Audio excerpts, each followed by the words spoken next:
bipangirira ne bisala naye kirungi kyolina nti buli kadde mbeerawo kwerabisa ebibaddewo nzewo. Vous savez, quand on tue son chien, on l'accuse de rage. C'est un régime moribond qui ne sait plus à quel sens se vouer. Alors, nous disons, c'est nous, la base, qui avons pris les ambassades en otage. C'est nous qui avons envahi les ambassades. Pourquoi est-ce que ça a quel rapport avec le président élu, le professeur Maurice Kamto? Ça n'a rien à voir avec lui. Qu'ils aillent chercher les problèmes ailleurs. La base est responsable de ces actes. Et je le dis ici, en tant que l'un des membres fondateurs de la brigade anti-Sadina. Moi, Kentara, je suis responsable des actes qu'on a posés dans les ambassades. Et que c'est difficile à comprendre ça. Il n'y a rien à voir avec le professeur Maurice Kamto, le président élu. Il faut que ça soit clair. Donc vraiment, chers journalistes, essayez de passer ce message le plus lointain possible pour que les gens comprennent comme ça. Et ce n'est pas tout. Nous allons encore frapper fort. Merci, qu'en dites-vous? Je dirais tout simplement qu'ils ont cherché tout, ils n'ont pas trouvé. C'était le seul prétexte qu'ils avaient pour pouvoir essayer comment dire, parce que le MRC est une épine dans les pieds de Paul Biya et de son gouvernement. Voilà. Alors, il fallait bien trouver un prétexte.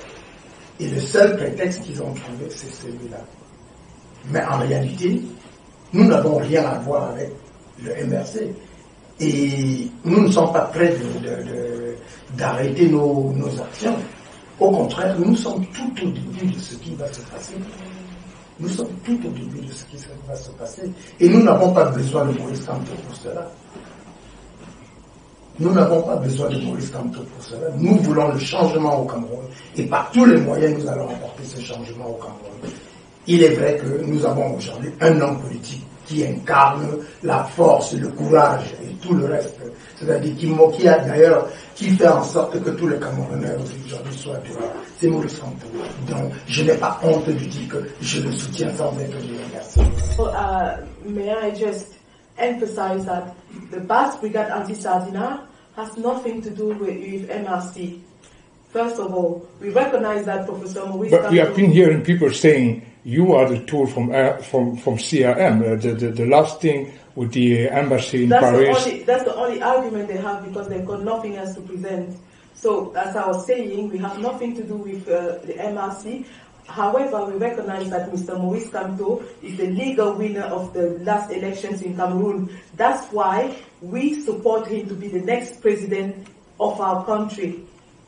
Now, to come back to your question, which was regarding Barrister Ndoki and all the arrested in Cameroon, we firmly condemn all arbitrary arrestations in Cameroon, and we as women celebrated Michelle Ndoki as the figure of our resistance because that lady has shown so much courage and has always encouraged Cameroonian women to uphold their dignity.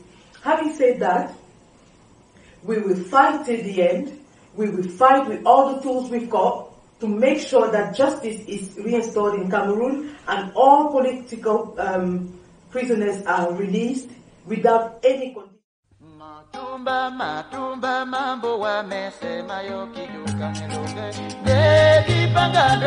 Écoutez, nos actions n'ont rien à voir avec Maurice Kamto.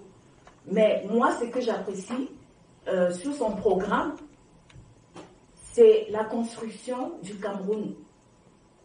Ce que j'ai apprécié, c'est son programme que j'ai apprécié. Bon, c'est ce que nous actes, nous les activistes, nos actes aujourd'hui, ça n'a rien à voir avec Maurice Kamto. Nous faisons nos actes de nous-mêmes. Personne ne nous téléguide. Nous décidons de nous-mêmes. Il faut comprendre quelque chose. La révolution, elle est en nous. Et l'amour de la révolution se dirige vers les opprimés et non vers les oppresseurs. Aujourd'hui, la base, où tous les membres, toutes les couches de la société civile composantes de cette révolution ne sont pas là pour des personnes qui ont des moyens, ou pour M. Bia, ou pour ses généraux, ou pour ses qui, non. Si nous sommes là, c'est parce que nous voulons que les conditions de vie des personnes qui se sentent menacées, des personnes qui n'ont pas droit à la santé au Cameroun, qui n'ont pas droit à l'éducation, soient vraiment réglées, que cette question-là soit posée et que cela soit réglé, et que tout le monde se sente camerounais à part entière. Donc maintenant, quand nous entrons dans ce débat où on dit la base va avoir peur de supporter les Bamileke, les anglophones, mais sont-ils déjà camerounais ou pas? Est-ce que ce sont seulement les Bamileke ou les anglophones qui en souffrent de ce tribalisme? Non.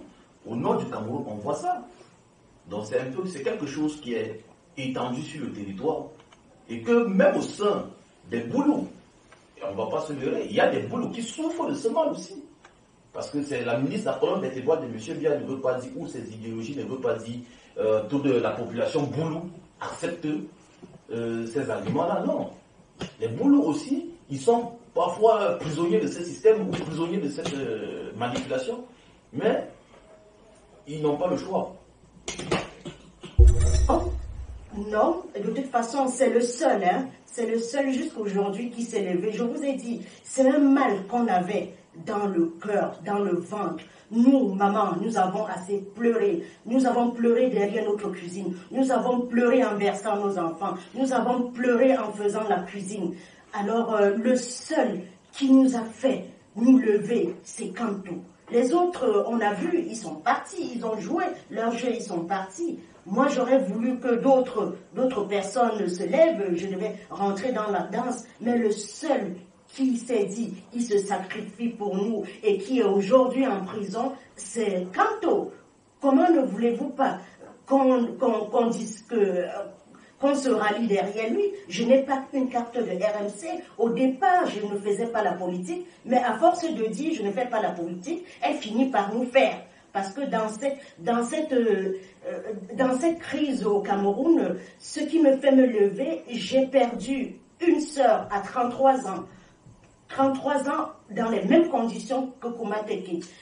L'argent avant d'arriver au Cameroun, il se faisait tard. Et elle est morte aussi à l'hôpital. C'est même hôpital, la Quintini. Pour elle, je vais me lever. Pour elle, je ne dormirai jamais. Parce qu'elle était tout pour nous rester au Cameroun. Non à cette injustice. Non à ces gens qui meurent pour rien. Non à ces traitements à l'hôpital aujourd'hui. Tu vas dans un hôpital au Cameroun, on ne peut pas vérifier les incompétents sont là. On ne peut pas vérifier si tu as le diabète. On te pique le glucose et puis tu finis par mourir. On ne sait pas si tu vas à l'hôpital te soigner ou tu vas trouver la mort. On a des enfants ici qui sont médecins, qui sont gynécologues, qui sont journalistes, qui sont ingénieurs, qui aimeraient rentrer, montrer leur savoir-faire au pays, mais le régime est tellement renfermés qui ne veulent pas de ces enfants. C'est pour ça que ces enfants se lèvent pour dire le pays n'appartient pas à une clique, le pays appartient, le Cameroun appartient à tout le monde. Et si Biya avait su ramener ses enfants, ne pas les laisser partir, prendre la mer, prendre la Méditerranée, le Cameroun serait au premier rang aujourd'hui. Je suis désolée. Il y a 40 ans, on était Afrique en miniature. Aujourd'hui, nous sommes quittés de Afrique en miniature à pays très très développé, je dirais même pays à vendre, hein, et je ne sais même pas qui va même... Alors, j'ai envie de croire qu'on pourrait plutôt dire le contraire. Pourquoi? Parce que, vous savez, la diaspora camerounaise, la diaspora combattante camerounaise existe, même ses activités, bien avant même la naissance du MRC, si vos souvenirs sont exacts. Je crois que le MRC, c'est une structure politique qui date de 2012 par là. Alors que la diaspora camerounaise, par exemple, le Conseil des Camerounais de la diaspora que je dirige, existe depuis 2004. Donc, on ne va pas aujourd'hui laisser croire que c'est le MRC qui manipule tous ces mouvements-là, parce que nous existons bien avant. Alors, il se passe quoi? Il se passe que nous militons pour l'avènement d'un état de droit au Cameroun, Et il y a des partis politiques au Cameroun qui, de plus en plus aussi, se battent pour ce même objectif. Alors, il se pourrait donc que, lors des dernières échéances électorales, précisons-le très bien, les dernières échéances électorales pour lesquelles le CCD n'était pas partie prenante et n'était même pas parti, n'était pas pour. Alors, il se passe que lors de ces dernières échéances, nous avons vu des candidats émerger, des candidats redonner goût à la chose politique au peuple camerounais, et nous avons salué cela, n'est-ce pas, à son juste titre. Et l'issue des élections n'a trompé personne. Il se passe donc à l'issue de ces élections-là, que le peuple camerounais a accepté d'accompagner, de porter. Il se passe donc qu'il y a un an, parmi les candidats de l'opposition, qui a donc gagné cette élection-là. Et comme nous le prévoyions déjà, le régime camerounais, dû au fait qu'il a, n'est-ce pas, à sa solde les différentes institutions, a donc réussi l'exploit de retourner le résultat des urnes et donc de refuser de passer ce pouvoir. Nous qui militons pour l'avènement d'un état de droit au Cameroun, il était plus qu'un impératif pour nous de descendre dans l'arène pour dire que cette fois-ci, trop c'était trop et qu'il fallait que le verdict des urnes soit respecté. Voilà comment est-ce que nos chemins, avec le MRC qui est le parti qui a gagné l'élection présidentielle au Cameroun, voilà comment nos chemins se croisent. Mais sinon, le MRC et la diaspora, je peux vous dire qu'on n'a rien en commun. Sinon, peut-être que la défense de l'avènement d'un État de droit. Avant même que les élections ne commencent, nous étions déjà dehors. Moi en particulier, j'étais déjà dehors pour le changement au Cameroun. Et le MRC, je ne connaissais même pas moi personnellement le programme du MRC. C'est un coup de route que j'ai vu le programme du MRC que j'ai compris que maintenant, nous avons un homme qui est là, qui est capable, qui a les capacités de changer le Cameroun. Et c'est pour cette raison qu'aujourd'hui, notre lutte, ce n'est pas forcément pour lui, mais puisqu'il est celui qui a été élu, nous l'adoptons et on crie à qui veut l'entendre que le président élu du Cameroun, c'est son excellence Modibo Keïta. Et je n'ai pas peur de ça. Beaucoup d'eau, n'est-ce pas, a coulé sous le pont concernant cette journée, cette fameuse journée du 26. Alors il se passe quoi? Il se passe que le MRC a décidé d'assumer ses responsabilités. Bon, je ne vais pas ici parler en lieu et place du MRC parce que je ne suis ni un membre ni un représentant du MRC. Mais je constate simplement que ce jour-là, ils ont décidé d'assumer leurs responsabilités en descendant massivement dans les rues pour réclamer une fois de plus leur victoire. Et pour nous qui accompagnons le processus démocratique au Cameroun, nous avons dit, parce que connaissant ce régime criminel, ce régime sanguinaire du Cameroun, ce régime despotique, nous avons prévenu ce régime-là qu'il fallait, pour une fois, observer le droit fondamental des populations camerounaises à pouvoir exprimer leur frustration à travers des manifestations. Et nous avons dit que nous étions prêts, n'est-ce pas, à voler au secours de notre peuple si jamais ce peuple a été réprimé dans le sang. Et c'est justement ce qui s'est passé ce jour-là. Donc nous ne pouvions pas rester indifférents. Nous avons donc dit qu'en extraterritorialité, on devait se rendre dans des endroits qui sont pour nous les deux symboles de ce régime-là pour dire que trop c'est trop, on ne peut pas continuer de cette façon-là. Bon. Je suppose que ce qui s'est passé par après, vous n'êtes pas tombé dans le piège des reportages, n'est-ce pas, concoctés par la télévision camerounaise, à savoir qu'ils ont parlé du saccage des ambassades, ils ont montré, n'est-ce pas, la paperasse qui traînait. Je peux vous en parler puisque j'étais le principal artificier de la chose, je peux vous en parler amplement. Qu'est-ce que c'est exactement par ça? Alors, il se passe que lorsque nous avons appris que le pouvoir sanguinaire de M. Biya avait tiré à bout portant sur les manifestants, nous nous sommes dit, bon, il était question pour nous donc de passer à l'action, donc d'aller dénoncer cela, n'est-ce pas, dans des endroits qui, pour nous, représentent, sont assez symboliques, à savoir les ambassades du Cameroun à l'étranger. Nous nous sommes rendus donc à l'ambassade du Cameroun, nous y sommes entrés pacifiquement, et une fois à l'ambassade... Attendez, êtes-vous en train de nous dire là que l'ambassade était ouverte?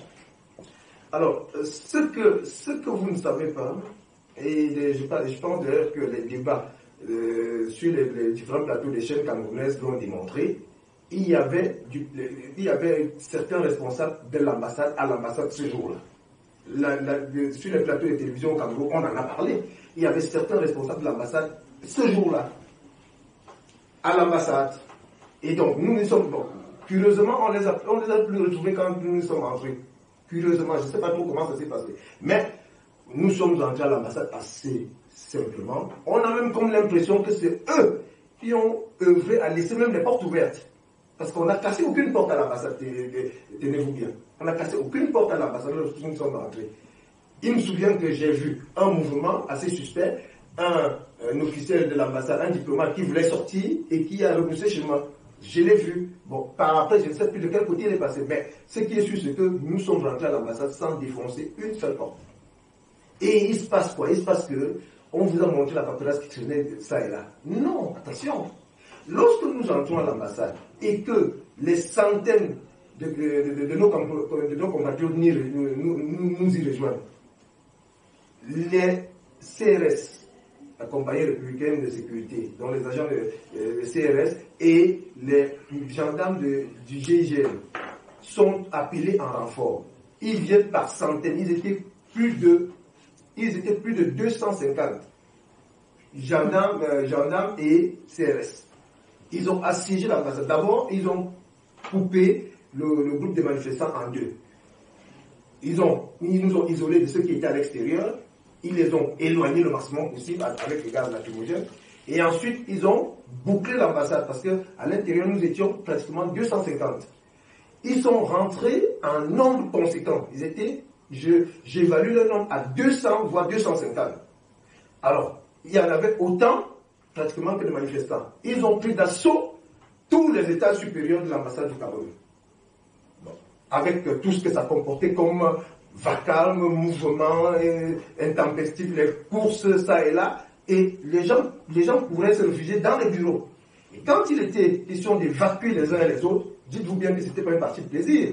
Il y avait la paperasse qui volait par-ci, il y avait des gens qui s'accrochaient sur les tables, on les tirait et tout. Donc, c'est ça qui fait que vous avez donc vu l'image que ça a donné. On voyait la paperasse qui traînait au sol et consorts. Et j'avoue que je suis estomaqué de savoir que les Camerounais, certaines chaînes de télé camerounaises ont préféré dire que les papiers la paperasse a été déchirée, oubliant que si la paperasse a été déchirée, c'est suite à ce qui s'est passé au Cameroun, à savoir on a tiré à bout portant sur les manifestants. Moi, je préfère encore que les vies soient préservées par rapport à la paperasse qu'on peut tout de suite. Il suffit d'appuyer juste sur une machine, un bouton pour que les imprimantes vous en reproduisent autant. Donc pour moi, la paperasse qui traîne au sol, à la limite, c'est négligeable. C'est pas important.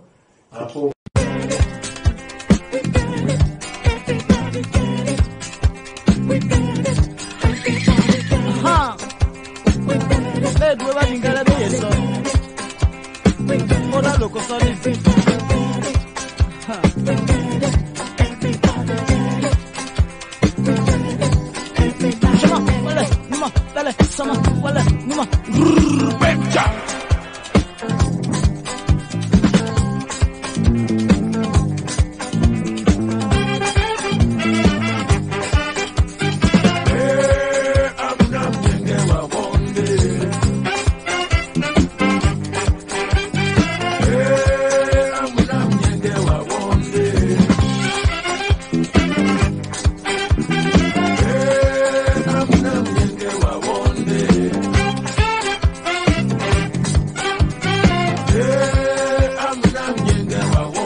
Put a look for sunny. The walk the back.